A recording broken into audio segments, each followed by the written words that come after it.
সুপ্রভাত। আজ শুভ মহালয়া। আজ পিতৃপক্ষের অবসান ঘটিয়ে দেবীপক্ষের সূচনা হয়। তাই আমি, আমার স্ত্রী, আমার মেয়ে আর ওইদিকে মা আছে, কাকিমা আছে, আমরা এসেছি আজকে বাসুদেবপুর কালীবাড়িতে পুজো দিতে। ঠাকুরের পুজো সম্পূর্ণ হয়েছে, তো এখন ভোগ নিবেদনের জন্য মন্দির বন্ধ আছে, আবার একটু পরে খুলবে, তখন আবার পুজো আরম্ভ হবে।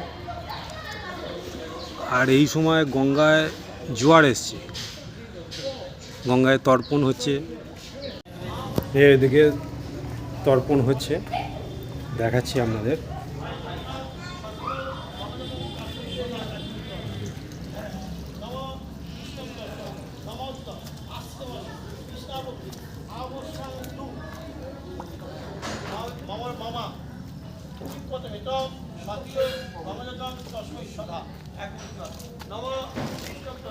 গঙ্গায় এখন জোয়ার এসছে, যেটা অনেক জল।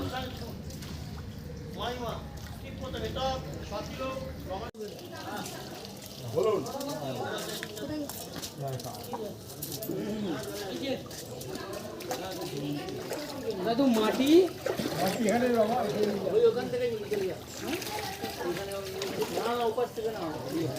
ব্রাহ্মণ বলবেন নম বিষ্ণু, নম বিষ্ণু, নম বিষ্ণু, নম অপবিত্র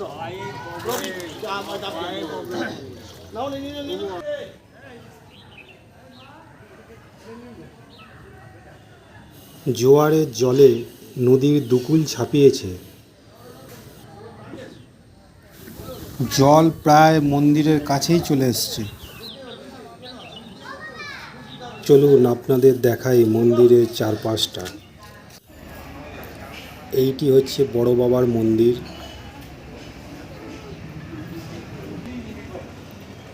পাশেই একটা বিরাট বটবৃক্ষ, তার নিচে স্মৃতি মন্দির।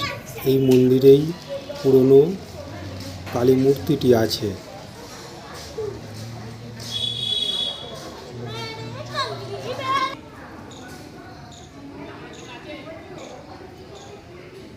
আর এই দিকেই আছে একটি বড় মঞ্চ, যেখানে দুর্গাপুজো অনুষ্ঠিত হয়।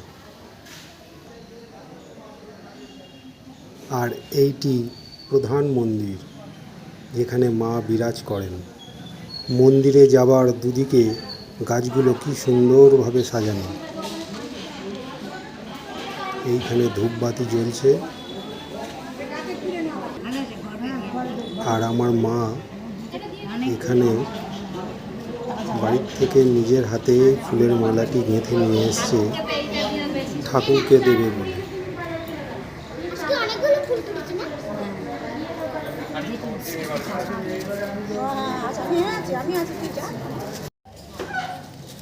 আর এইদিকে মন্দির কমিটির অফিস।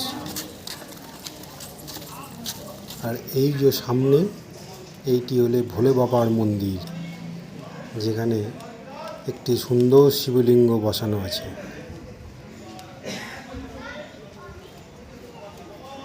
এদিকে আমার স্ত্রী আর কাকিমা ঠাকুরের কাছে ধূপবাতি দিচ্ছে।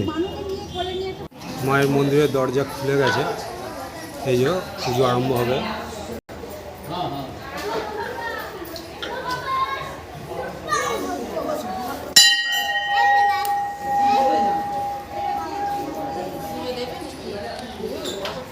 পুজো আরম্ভ হবে এবারে। আবার সবাই ভক্তগণ এসছে।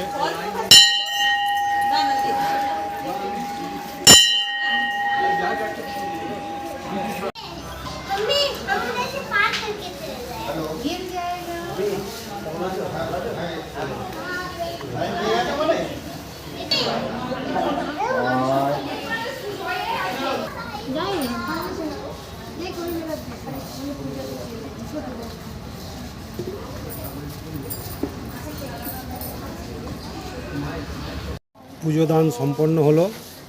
এবারে আমরা বাড়ির দিকে যাচ্ছি। আর এই যে পুজো দিয়েছে। কেমন পুজো দিলে? হ্যাঁ, খুব ভালো পুজো দেওয়া হলো। ভালো পুজো হয়েছে, খুব ভালো পুজো হয়েছে। ভালো হয়েছে? আচ্ছা, ঠিক আছে, ভালো পুজো হয়েছে। চলো সবাই। হ্যাঁ, তাহলে বাড়ির দিকে যাই এবারে।